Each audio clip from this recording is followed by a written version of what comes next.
अस्सलाम वालेकुम वरहमतुल्लाहि वबरकातुहू। बख्शला एसोसिएशन से पेश खिदमत है महर मुश्तबा बख्श। प्यारे दोस्तों, आज मैं आपको जुर्म, ऑफेंस और इसके बाद जो एफआईआर करवाते हैं, जिसे हम फर्स्ट इंफॉर्मेशन रिपोर्ट कहते हैं, तो उसके बारे में थोड़ा सा बताऊंगा कि जब जैसे ही जुर्म होगा उसके बाद जो एफआईआर का अमल है तो वो किस तरह से होगा। जब भी कोई जुर्म होता है किसी इलाके में, उस इलाके के पुलिस स्टेशन में कोई भी बंदा जाके उस जुर्म के मुतल्लिक बता सकता है कि फलां जगह पे जुर्म हुआ है, इस बंदे ने किया है और ये जुर्म हुआ है। अब जो पुलिस वाले हैं वो बाउंड है इस चीज़ के कि वो आपकी रिपोर्ट लिखें, और अगर जुर्म जो है वो कॉग्निजेबल ऑफेंस है, ये वो ऑफेंस होते हैं जो काबिल दस्तअंदाज़ी पुलिस होते हैं, संगीन जुर्म होते हैं, जैसे कत्ल, रेप, रॉबरी, किडनैपिंग और इस तरह के जितने भी जुर्म हैं। अब ये वो जुर्म होते हैं जो पुलिस के पास इसमें अख्तियार होता है कि वो डायरेक्ट रिपोर्ट के बाद, आपके बताने के बाद एफआईआर दे देती है, और एफआईआर देने के बाद ये उस बंदे को अरेस्ट कर सकती है अपने तौर पे, और उसके बाद इन्वेस्टिगेशन करेगी और इस तरह से प्रोसीजर आगे होगा। अगर इस तरह के जुर्म में जैसे कत्ल हो गया, चोरी हो गया और रॉबरी हो गया, किडनैपिंग हो गया, रेप हो गया, ये इस तरह के जितने भी जुर्म हैं, पुलिस वाले अगर इनकार करते हैं एफआईआर देने से, तो आप सीआरपीसी 1898 इसका सेक्शन है 22A 22B।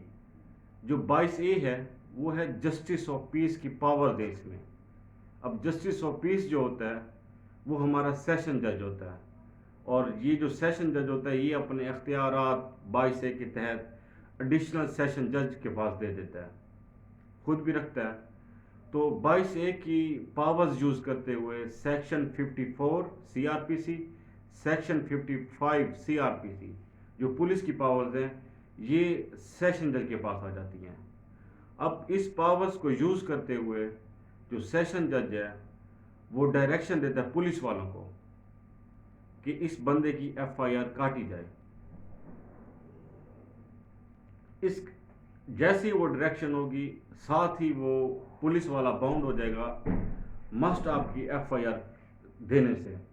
वो आपको मजबूर हो जाएगा, वो लॉ उसे बाउंड कर देगा, पकड़ लेगा कि इस बंदे की एफआईआर लाजमी तुम दो। अब इसके बाद एफआईआर ऑफेंस हो गया, उसके बाद एफआईआर हो गई। अब इसके बाद जो मरहल है वो मैं आपको की पॉइंट्स बता रहा हूँ कि उसके बाद कैसे कैसे होगा। अब जुर्म के बाद एफआईआर हो गई, एफआईआर के बाद जो रजिस्टर्ड होगी मुतलका थाने में जिस एरिया में वो जुर्म हुआ था, उसके बाद पुलिस अब सबसे पहले मुजरिम या मुलजिम को अरेस्ट करेगी। मुलजिम को अरेस्ट करने के बाद वो इन्वेस्टिगेशन करेगी, उसे 24 घंटे के अंदर मजिस्ट्रेट के सामने, जो इलाका मजिस्ट्रेट है उसके सामने पेश करेगी। अब मजिस्ट्रेट 24 घंटे के अंदर जब मजिस्ट्रेट के पास पेश करेगी, फर्दर इंक्वायरी के लिए, फर्दर इन्वेस्टिगेशन के लिए पुलिस जो है वो रिमांड पे लेके जाएगी, फिजिकल रिमांड पे उस मुलजिम को। मैक्सिमम जो फिजिकल रिमांड है पुलिस ले सकती है वो है 15 दिन।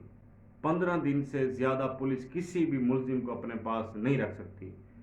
अब ये जो दिन है 2-2, 3-3 या 4-4 दिन कोर्ट के बाद पेश होगा। टोटल मीन्स के 15 दिन कोर्ट देती है पुलिस को कि भी आप अपनी इन्वेस्टिगेशन पूरी करें और फाइल बना के सबमिट करा दें।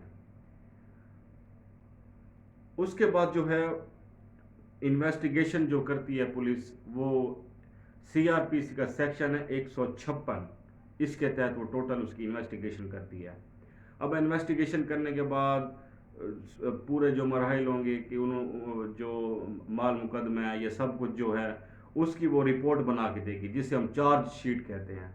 یہ جو رپورٹ ہے وہ 173 کے تحت، CRPC 173 کے تحت وہ کورٹ پوری فائل کر کے کورٹ کو وہ پیش کر دے گی۔ اب اس کے بعد انکوائری ہوگی اور اس کے بعد کورٹ میں اس کا پراپر ٹرائل چل پڑے گا، اس مقدمے کا پراپر ٹرائل ہوگا۔ اب ٹرائل کے بعد جو جج اس کا ٹرائل کرے گا، اس کے بعد یہ ہے کہ جو جج وقت کے ساتھ ساتھ وہ ٹوٹل 173 کی رپورٹ پڑھ کے جو بھی وہ لا کو مطلب ہر چیز کو اسٹیبل کرتے ہوئے دیکھتا جائے گا، تو اس کے بعد وہ ججمنٹ دے گا، جو آخری مرحلہ ہے۔ اب ججمنٹ میں دو چیزیں ہوں گی، یا تو رہائی ہو جائے گی، ملزم بری ہو جائے گا، یا تو پھر اسے سزا ہو جائے گی۔ اب ججمنٹ میں دو چیزیں ہو جائیں گی، یا ملزم جو ہے وہ رہا ہو جائے گا، باعزت بری ہو جائے گا، یا پھر اسے سزا ہو جائے گی۔ یہ تھے اوفینس کے FIR، اس کے بعد جو کورٹ کے ٹرائل چلتا ہے اس کے میں نے تھوڑے سے کی پوائنٹس بتائے ہیں، تو امید ہے کہ آپ کو سمجھ آ گئے ہوں گے، یا کم از کم یہ ہے کہ آپ کی ذہن میں بیٹھ گئے ہوں گے کہ بھی کیا کیا ہوتا ہے، کیا کس کس طرح کا پروسیجر ہوتا ہے۔ تو مزید اگر کسی دوست کو سمجھ نہیں آئی تو اس ویڈیو کے اندر میں اپنا واٹس ایپ نمبر دے رہا ہوں اور اپنا جو کال نمبر ہے وہ دے رہا ہوں۔ کوئی بھی دوست، کوئی بھی انسان کسی ٹائم 24 گھنٹے میں سے کسی ٹائم مجھے کال یا میسج کر سکتا ہے، تو میں اسے رسپانس دوں گا۔ تو مزید اس طرح کی ویڈیوز کے لیے میرے چینل کو آپ سبسکرائب کریں، تاکہ آپ کو لا کا پتہ چلے، آپ مزید آگے لوگوں کی رہنمائی کریں کہ کتابوں میں لا میں کیا لکھا ہے، کس کس طرح سے یہ پروسیجر ہوتا ہے، کس کس طرح سے حق لوگوں کو ملتا ہے۔ تو مجھے اجازت دیں، اللہ حافظ۔